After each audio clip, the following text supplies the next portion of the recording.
Hello everyone, this is friend Gaurang Deshani और आज की इस प्यारे से वीडियो के अंदर हम बात करने वाले फंक्शनलिटी टू ओएस। तो बिना किसी देरी के चलो इसे शुरू करते हैं।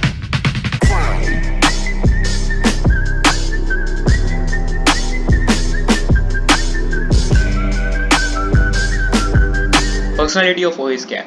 तो सबसे पहली फंक्शनलिटी है रिसोर्स एलोकेटर। अब रिसोर्स एलोकेटर क्या है?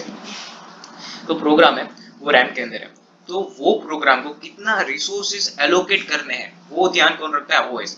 फॉर एग्जांपल हमारी रैम होगी, तो वो प्रोग्राम रैम में है तो उसे कितनी रैम देनी है, कितने कितने कितने समय तक उसे रैम देनी है, मतलब उसे फॉर एग्जांपल 2 to 3 सेकंड के लिए रैम देनी है। तो रिसोर्स एलोकेटर क्या करता है कि रिसोर्स एलोकेटर कहता है for how much amount of time, यहाँ पे देखिए for how much amount of time और how much hardware you have to provide to user to perform a particular task. यहाँ पे जो रिसोर्स एलोकेटर है ये क्या करता है कि for how much amount of time और how much amount of hardware, जैसे कि रैम हो गया कि एक प्रोसेस आई तो उसे कितनी रैम देनी है, कितने समय तक रैम देनी है।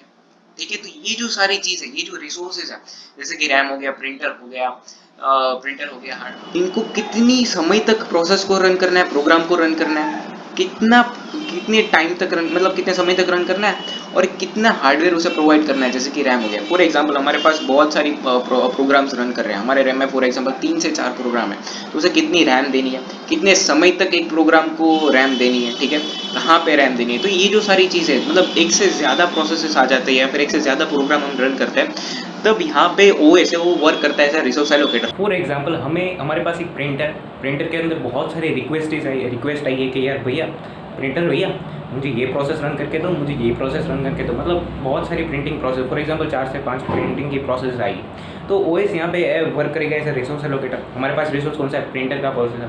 तो एक प्रोग्राम, मतलब एक प्रिंटिंग का जो काम है उसे कितनी समय तक रन करना है, कितनी चीज़ें उसे एलोकेट करनी है, कितने समय तक करना है, कितना हार्डवेयर उसे प्रोवाइड करना है।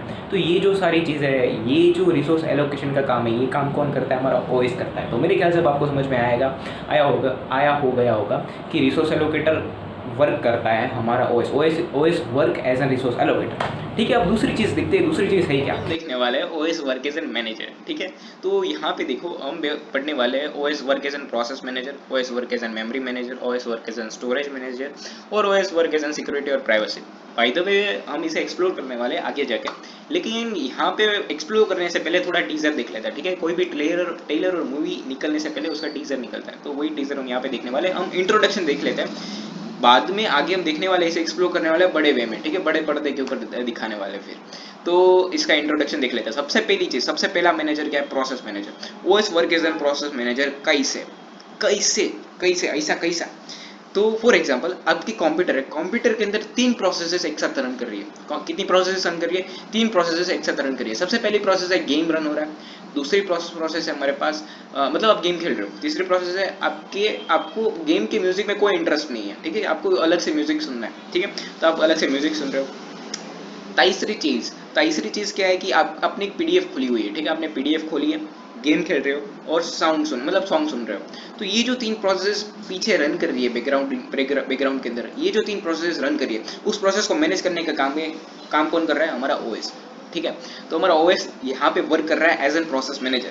तो सबसे पहली चीज हमने देख ली, इसका टीजर देख लिया कि how OS work as an process manager. ठीक है, अब दूसरी चीज देखते हैं। दूसरी चीज क्या है कि OS work as an memory manager. OS work as an memory manager कैसे? ठीक है, ऐसा कैसा? तो फॉर एग्जांपल एक प्रोग्राम आया रैम के अंदर। अब रैम के अंदर आने के बाद उस रैम को, मतलब उस प्रोग्राम को सीपीयू को देना, सीपीयू में कुछ काम हो रहा है, उसका सीपीयू अपना कुछ एग्जीक्यूशन का काम कर रहा है और बीच में कुछ इंटरमीडिएट ऐसी कोई वैल्यू है जिसे उसे स्टोर करानी है, मतलब उसे चेंज करनी है। तो वो जो चेंज करनी है वो जाएगा, वो जो चेंज करने की जो वैल्यू है वो जाएगी हमारे रैम के अंदर, मेमोरी के अंदर जाएगी और वहाँ पे कुछ चेंजेस ऑपरेशन करेंगे जिससे वो वहाँ पे परमानेंटली स्टोर हो सके, मतलब उसकी वैल्यू चेंज हो जाए। पहली चीज़ हमने क्या देखी, अगर प्रोग्राम को सीपीयू को देना है मेमोरी में से, तो वो काम कर रहा है कौन? हमारा ओएस कर रहा है। दूसरी चीज़, अगर कोई इंटरमीडिएट में कोई वैल्यू है जिसे हमें चेंज करनी है, तो वो चेंज कौन कर रहा है? हमारा ओएस कर रहा है। दूसरी चीज़। तीसरी चीज़ क्या है कि कितनी अमाउंट ऑफ मेमोरी हमें देनी है रैम के अंदर उस प्रोसेस के लिए, वो जो तीसरी काम कर रहा है वो हमारा काम कर रहा है ऐसा मेमोरी मैनेजर, ठीक है। अब चौथी चीज़ क्या कि उसने अपना एग्जीक्यूशन का काम कंप्लीट कर दिया, सीपीयू ने हमारा एग्जीक्यूशन का काम कंप्लीट कर दिया। वो एग्जीक्यूशन का काम कंप्लीट होने के बाद वो आएगा रैम के अंदर, और रैम के अंदर आने के बाद अगर हमें उसे परमानेंटली स्टोर कराना है हमारी सेकेंडरी मेमोरी के अंदर, तो ये जो सेकेंडरी मेमोरी में जो स्टोर कराने का काम है ये भी कौन कर रहा है, हमारा ओएस कर रहा है। तो आप देख सकते हो यहाँ पे मेमोरी के साथ हम काम कर रहे हैं। तो ये जो मेमोरी के साथ हम जो काम कर रहे हैं इस काम को मैनेज कर रहा है हमारा कौन, ओएस। तो OS work here as an memory manager, ठीक है। अब चौथी चीज देख लेते हैं। चौथी चीज क्या है, सॉरी तीसरी चीज क्या है कि OS work as an storage management. अब स्टोरेज मैनेजमेंट में कैसे वर्क करता है तो इसके बारे में देखते हैं। If we want to store our program permanently in our secondary memory, then it is used to store in a form of files. क्या कि अगर हमें हमारे प्रोग्राम को परमानेंटली स्टोर कराना है तो हम उसे स्टोर कराते हैं in the form of files. तो ये जो स्टोर करा रहे हैं in the form of files, ये काम कौन करता है, हमारा काम करता है ऑपरेटिंग सिस्टम। तो यहाँ पे हम देख सकते हैं कि OS work as an storage manager, ठीक है। अब चौथी चीज क्या है कि अगर यहाँ पे सिक्योरिटी और प्राइवेसी की बात करने वाले हैं, चौथी की बात कौन सी करने वाले हैं, सिक्योरिटी और प्राइवेसी की बात करने वाले हैं। तो ओएस किसे इसे भी प्रोटेक्ट करता है। फॉर एग्जांपल हमारे पास मेमोरी के अंदर 3 से 4 प्रोसेस रन करिए, फॉर एग्जांपल गेम भी हो रहा है, सॉन्ग भी सुन रहे हैं और पीडीएफ भी खुली हुई है। तो ये जो प्रोसेस है ये अपने दायरे के अंदर ही काम करेंगे। गेम ना ही उस म्यूजिक के अंदर जो भी चीज़ हो रही है उसे कुछ खराब करेगा, मतलब कोई और सॉन्ग नहीं बना देगा, या फिर कुछ इंटरप्ट मतलब कुछ खतरनाक काम नहीं करेगा अंदर, मतलब उसके अंदर कुछ इंटरप्ट नहीं करेगा, मतलब उसके अंदर जाएगा नहीं और उस प्रोग्राम को बिगाड़ेगा नहीं, ठीक है। सिक्योरिटी का मतलब क्या है कि अगर 2 प्रोसेस रन करिए तो एक दूसरे के अंदर कुछ इंटरप्ट पैदा नहीं करेगी, मतलब अगर ये यहाँ पे रन करिए तो यहाँ पे रन करेगी, ये इसके अंदर आके रन नहीं करेगी। फॉर एग्जांपल रैम है, रैम के अंदर हमने इतनी मेमोरी दी है और इसे इतनी मेमोरी दी है, मतलब यहाँ से यहाँ तक, मतलब 100 से लेकर 200 तक ये काम करेगा, ये 200 के बाहर काम नहीं करेगा, ठीक है। ये हमने दे दिया है। तो ये जो चीज़ है ये सिक्योरिटी, मतलब सिक्योरिटी बिटवीन दी प्रोसेस। तो ये जो सिक्योरिटी दे रहा है बिटवीन दी प्रोसेस, यही काम कर रहा है कौन, हमारा ओएस। तीसरी चीज़ प्राइवेसी, हम बोल सकते हैं ऑथेंटिकेशन के बारे में बोल सकते हैं, या फिर ऑथेंटिकेशन के बारे में बोल सकते हैं। फॉर एग्जाम्पल हम जब भी कंप्यूटर को खोलते हैं तब हम वहाँ पे पासवर्ड रखते हैं, जिससे क्या हो सके कि कोई इनवैलिड यूजर इसे ओपन ना कर सकते, हम ही ओपन कर सकें। तो ये जो सिक्योरिटी का काम है ये भी काम कौन हमें दे रहा है, ये भी काम दे रहा है हमारा कौन, ओएस। तो OS work here as an security और प्राइवेसी मैनेजर, ठीक है।